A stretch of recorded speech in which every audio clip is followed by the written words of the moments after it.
এটা কিন্তু ফাঙ্গাস মাছের থুতলি। থুতলি হয়েছে যে কি, ওই যে মাথার এই যে নিচের অংশটা আছে না, এইটা এই থুতলিটা হচ্ছে এইটা। এখন কিন্তু মূলার সিজন না, তারপরে কিন্তু মূলাগুলা একবারে নরম হয়ে গেছে। দেখেন কত সুন্দর দেখা যাইতেছে। আসসালামু আলাইকুম, সবাই কেমন আছেন? আশা করি সবাই ভালো আছেন। আজকে কিন্তু আমি রান্না করবো মূলা। এই যে এখানে কিন্তু পেঁয়াজ আর রসুন ভাজতে বসে দিচ্ছি। এটা কিন্তু মাছ ভাজার তেল আছে, এক্সট্রা আমি তেলও দিছি। মাছ ভাজার তেল অল্প একটু ছিল, সেজন্য কালারটা এরকম দেখা যাচ্ছে। এই যে এখানে কিন্তু মূলা আর আলু কাইটা নিছি। এই মূলা আর আলুই রান্না করবো। কালকে কই মাছ আনছিলাম, কই মাছের অর্ধেক সাইড রান্না করছি, মাথার সাইডটা রয়ে গেছে, ওইটা দিয়ে কিন্তু আজকে রান্নাটা করবো। আর এই কড়াই কিন্তু এটা কিন্তু দোয়া, আপনারা আবার ভাববেন যে আদোয়া। এটাতে আমি হলুদ মরিচ মাইখা ওই যে মাছগুলো ভাজছিলাম, সেজন্য হলুদ লেগে রয়েছে সাইডে। কোনো সমস্যা নাই। তরকারিটা ধুয়ে আমি এখানে রাখছি। আর এখানে কিন্তু এই যে একটু রসুন আর একটু পেঁয়াজ আমি সেইটা নিচ্ছি। এখানে কুচিও আছে, রসুন কুচি আছে, পেঁয়াজ কুচি আছে। এখানে আমি এখন তরকারিটা বসিয়ে দিলাম। আর ওই যে পাশের চুলায় আছে ডাল, বটবটির তরকারি আছে কালকের একটু, সেজন্য বেশি কিছু রান্না করি না আজকে।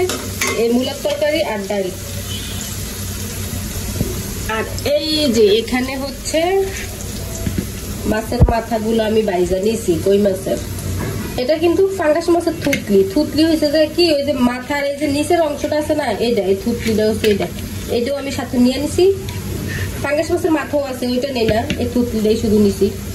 এখানে কিন্তু পেঁয়াজ আর রসুন আমার ভাজা হয়ে গেছে। এখন আমি সামান্য একটু পানি দিয়ে দিব। পানি দিয়ে কিন্তু ওই যে রসুন যে সেইসা রাখছি, সেইসা এটা কিন্তু বাটার মতোই আমি একবারে অনেকটাই সেইসা রাখছি, বাটার মতোই হয়ে গেছে। এটা দিয়ে দিব। হলুদ মরিচ লবণ সবই কিন্তু দিয়ে দিব আস্তে আস্তে। এখানে কিন্তু লবণ, হলুদের গুঁড়ো, মরিচের গুঁড়ো সবই আমি দিয়ে দিছি। এখন কিন্তু এই যে রসুনের এই যে চেঁচাটা, এটাও কিন্তু দিয়ে দিব, রসুন আর পেঁয়াজ চেঁচাটা।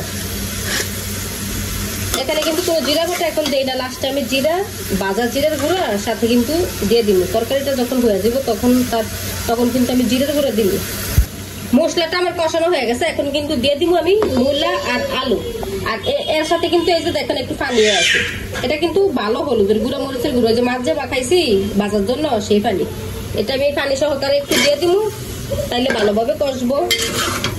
এই যে একটু পানি সহকারে দিয়ে দিলাম, তরকারিটা কিন্তু ভালোভাবে কষবো। আর এই মূলা কিন্তু অনেকের পছন্দ, আবার অনেকের পছন্দ না। আমারও একটা সময় পছন্দ ছিল না, এখন কিন্তু পছন্দ। মূলার তরকারি বাসি হইলে খাইতে কিন্তু খুবই মজা লাগে। মূলার তরকারিটা কিন্তু আমার কষানো হয়ে গেছে গিয়া। এখন কিন্তু আমি জল দিয়ে দিব। আর মূলাগুলো কিন্তু অনেক ভালো করছে। কিছু কিছু মূলা আছে না যে শক্ত হয়ে থাকে, এগুলো কিন্তু একবারে দেখেন কষানোর ভিতরে কিন্তু নরম হয়ে গেছে গিয়া, নরম হয়ে ভাঙা ভাঙা গেছে। মূলাগুলো অনেক ভালো করছে। এখন কিন্তু জল দিয়ে দিব। জল দিয়ে দিলাম। আর পাশের চুলার ডালটাও কিন্তু আমি বাগার দিয়ে নিছি। ডালটা হয়ে গেছে গিয়া। তরকারিটা আমার বড় কষা হচ্ছে। এখন কিন্তু আমি মাথাগুলো দিয়ে দিব, মাছের মাথা। এই যে মাথাগুলো দিয়ে দিলাম। এবার একটু লাইটা সেরা দিব।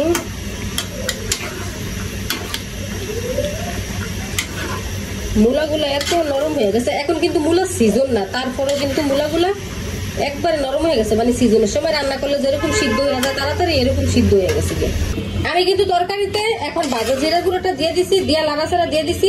আর তরকারিটা কিন্তু আমার এখন হয়ে গেছে। এখন আমি চুলাটা বন্ধ করে দিব। আমার জান পাখি কি করতেছে?